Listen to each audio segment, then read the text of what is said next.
Hey guys, and welcome to a new build review. Today we're looking at the Shaclone build. I know everyone has been asking for this for a really long time, and I haven't been doing it because there were so many other builds and other things I wanted to do. Now before we start, I want to mention, as always, I'm gonna be giving my thoughts and opinions on the masteries, runes, and of course the build. So if you disagree or have something else to say about it, be sure to write it in the comments below without screaming at me like a monkey. Now, without further ado, let's start off with the build. I've thought about this for a longer time if I should talk about the gameplay before the build or if I should mix it together, and in my opinion you kinda have to say the same thing for every item then again that you just said before when talking about gameplay, so we're just gonna mix that together like always. So let's just get started with that. He starts normally with Hunter's Machete and a refillable potion. He also sometimes goes for the beat to get his time it quicker, but 75% he goes for the refillable potion. In my opinion, it's just still a nice item to keep your sustain, your health and mana up for a little bit, so I like buying that every time as well. I think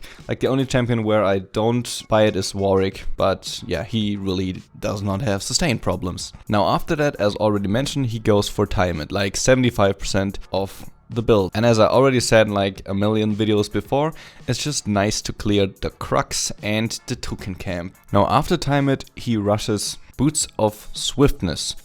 Normally I'm not a big fan of these, but in this build it actually makes a whole lot of sense because the attack speed boots aren't really that necessary, but those would be my second choice in this one. The Moby boots don't make much sense because you need to fight a long time, and if you just go into the fight and then they can all run away because you're pretty tanky, that would suck pretty hard. Also, what you of course could do is the other boots like Ninja Tabby and Mercury Treads, but I feel like these give you stickiness and you're already tanky enough if you follow this build path. So I think these are quite optimal boots in this build, and I actually enjoyed buying them again because I haven't played with them for a pretty long time. Now for the next item, he goes for Sunfire. I liked building Deadmans more, but I haven't really built any tank items lately on Shaco, so I tried this and it's just really nice to clear. And also the biggest point of this build that I already want to mention now is split pushing. You can just stick onto a lane and melt down the minion wave extremely fast with Time It and Sunfire. As I only played Assassin Shaco before the rework, I felt like when I'm going for Sunfire now, I don't do enough damage, but that's pretty false because your backstab guarantees you a lot of damage. So going tanky is actually the most optimal way on the new Shaco. There you go. Now you heard me say it, because a lot of people always felt like that I was hating on it because I thought it was worse, but I just don't like the playstyle that much. That was all I was saying, but in my opinion it's probably the most viable at the moment together with lethality, but that's probably just because lethality is OP right now. And also we got a very nice comment from the Jesus Shaco himself, and I'm gonna blend that in. He did the math on it, and yeah, I'm really thankful for these kind of comments. That's why I'm blending it in right here. Now I think I've said pretty much all to this item. It's nice to clear the camps, it's nice to split push, it's nice to do passive damage with your clone as well because he gets it as well. And if you Q to someone, for example, if you Q to a Yasuo, it's actually really nice because you pop the shield while being invisible, and if you have a very long Q in late game, you can pop it pretty early and then go in or something. Something I don't like about this, you do get a lot of fightability, but against like a Warwick for example, he's just gonna up sustain because you do a lot of damage with your backstab and you can still kill AD carries and all that, but a Warwick for example can just sustain your damage because it's still not higher than lethality of course, but in comparison of course it's a better DPS damage output than that. Okay, I'm kind of getting stuck into talking around that right now, so we should probably move on to the next item. These first three items he pretty much always builds without exception. Now after Sunfire he has like 3 different items that he builds, so an aggressive option that he went here is Trinity. I've put this up there a little bit because you can put this pretty much anywhere in the build. He sometimes actually goes that as last item as well, or here, or in the middle of another item. So as you may know, I'm a pretty big fan of Trinity, but I haven't built it lately. But in this build it's pretty perfect actually. You get that little attack speed, the cooldown's nice, and also the sheen is amazing for split pushing as well, and also doing that little extra damage if you backstab and have that sheen feels pretty nice. You can run after people with your Fate, so I think it's pretty much the optimal item for here if you wanna go aggressive. And I went the 75% of the time because I'm a pretty assassin heavy Shaco player, so I really needed to have this. But I also went the other options, so I get the feel for it, don't worry. So yeah, not much to say about this item. It's just great item overall, but very expensive as well. But you have a lot of inventory room still, so you can get the individual parts if you buy it at this point. Another item he went here, which I kinda disagreed with, but I can also see why he would go that item, is Frozen Heart. Now let's first talk about the part that I don't like about this. Frozen Heart gives you 400 mana. I feel like that's a pretty wasted stat. I wish they would put that away from that. I don't really know too many champions who benefit from that, maybe like Cho'Gath or something like that, but I haven't really seen it built that much. And the reason he goes for it, and I think I heard him say that as well, is the unique aura. Reduces the attack speed of nearby enemies by 15%, which is really nice if you go this kind of tanky build and reduce everyone, and you can just keep punching them with the reduced attack speed. So I do see why you would go that, and the 90 armor is also really nice for comparison to Sunfire. Sunfire has 500, but I would still enjoy like another stat instead of the 400 mana. The 20% cooldown, of course, is really nice. You get 20 from that, you get 20 from Trinity Force, so you get 40 for that, which is pretty nice. And as we're gonna see in Masteries later on, he actually gets 45% in the end. So in that department, this is really optimal, of course, to go for that, but I really don't like the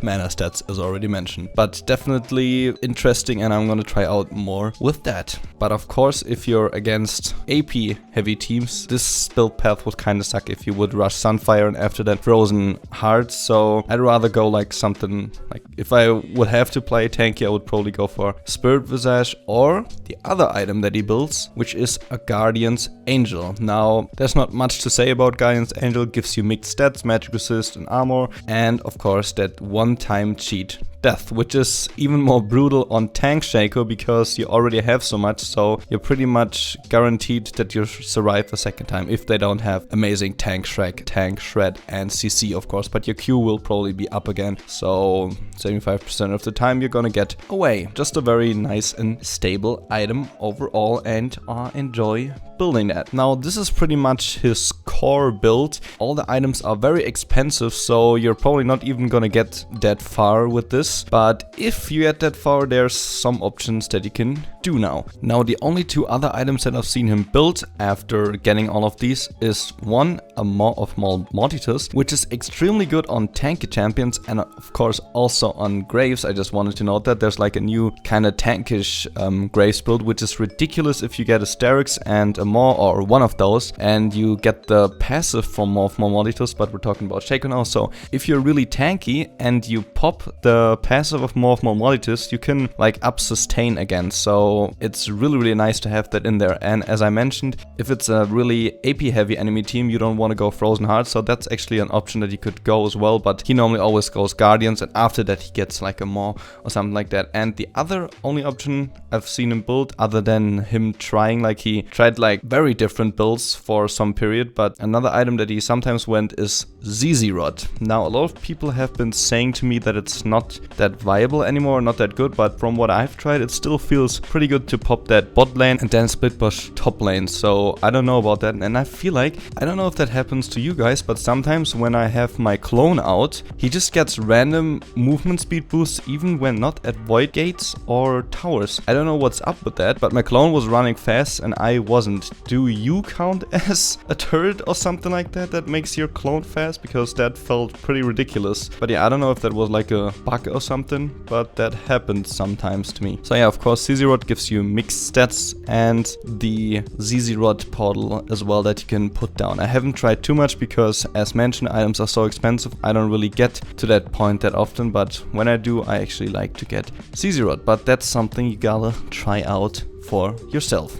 Now the last thing we gotta talk about is that time it that you still have. If you really get at the point where you have all these items now and the game is still going on, then what the fuck did you do? No, then you gotta think about what you do with that time. And either, of course, you can sell it, but I'm not a big fan of that. So we're gonna talk about the two options. I already had like a pretty long discussion on Discord against Ravenous and Titanic. Now on this build, I actually favor the Ravenous because you're so extremely tanky and you can sustain in fights a long time. This is a tool that helps you to survive even longer and then go back to split pushing and just heal up completely again. So I actually really like the Ravenous in this one a lot, as I'm normally a fanboy of the Titanic Hydra. But now to the Titanic Hydra, I do think this gives you a lot more damage in the team fights because of the instant burst, and of course the wave clear. You can hit the back line in the team fight as well because of the giant cone, and you can clear a wave a little faster, which we don't really need to talk about because Time It and Sunfire already do a pretty amazing job. You just gotta decide what you want in late game, but I tried Ravenous the most and it felt pretty nicely to be that sustaining beast.